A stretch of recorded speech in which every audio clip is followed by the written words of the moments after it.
see a 90-liter desert cooler under 8,500, it definitely catches your attention.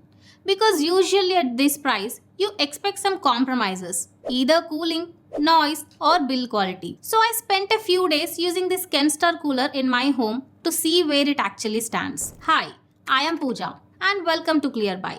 I spend all my time buying and testing home appliances. TVs, soundbars, washing machines, air conditioners, and yes, desert coolers too, to see how they actually perform in real life, not just on paper. So you can buy confidently without wasting your money. Everything I share here is from real testing and real experience. So when this arrived, it's a proper full-size desert cooler, about 4 feet tall, 2 feet wide and around a foot and a half deep. Grey ABS plastic body. And the build quality? Genuinely solid. The plastic is thick, the panels feel sturdy, and overall, it doesn't look or feel like a budget cooler. At the bottom, you get 5 caster wheels with 360-degree movement. So rolling it from one room to another is smooth. But honest warning, once you fill the 90-liter tank, this cooler gets heavy. It still moves, but it takes some effort. My suggestion, place it where you plan to use it, then fill the tank. There is also a water level indicator on the front. A small thing, but very useful. You always know when it's time to refill. Now the real question. With a 90-liter tank and 4,300 cubic meter per hour air delivery, does it actually cool? Let's get straight to what matters. Kenstar claims 4,300 cubic meters per hour air delivery and room coverage of up to 600 square feet. I measured the air speed at the mouth of the cooler on high speed, around 1500 feet per minute. That's strong. Genuinely strong for a cooler at this price. And the cooling? Honestly, this is what surprised me. I ran this cooler in my room and the temperature drop was noticeable. For a large bedroom or even a medium-sized hall, this cooler handles it well. The airflow spreads across the wide area and the overall cooling feels effective. The honeycomb pads are curved, which is actually a smart design choice. Water spreads evenly across the entire surface, so you don't get dry patches. That means the air passing through stays consistently cool instead of patchy. Now about the lowers. Left and right auto swing works well. Wide coverage, no complaints.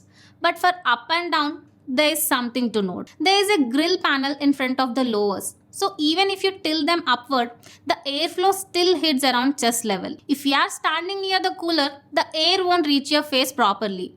But if you are sitting on sofa or lying on a bed, which is honestly how most of us use coolers, the airflow feels very comfortable. Now what about noise and daily usage?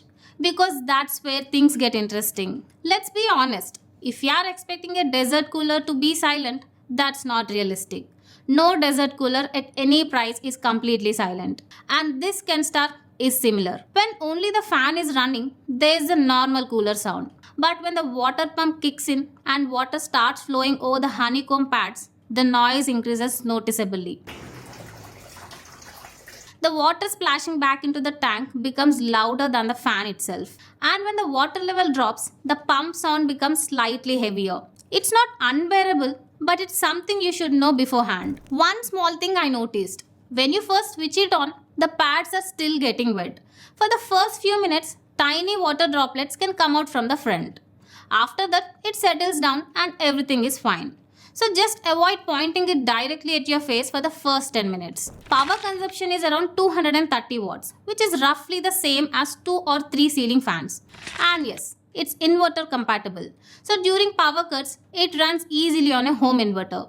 And that 90-liter tank is genuinely convenient. Fill it once and depending on your usage, it can last 2 to 3 days. Now let me quickly show you what this cooler is missing. First, no ice chamber. At this price, some competitors offer a dedicated ice chamber for an extra burst of cold air. Here you can add ice directly into the tank, but a separate chamber would have been better. Second, the lowers don't fully close.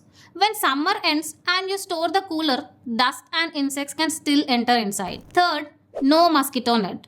And the warranty is 1 year on the product for manufacturing defects. These aren't deal breakers, but when you compare coolers in this price range, these are the small things that separate a good cooler from a great one. So who should actually buy this?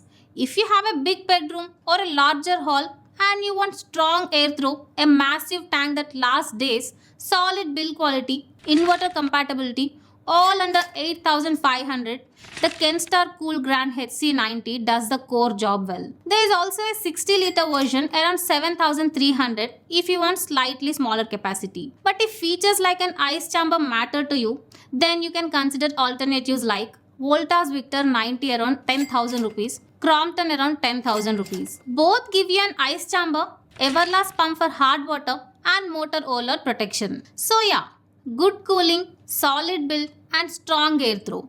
But the missing ice chamber and the pump noise are the things you should keep in mind before deciding. I'll leave the best cooler links in the description so you can check them out.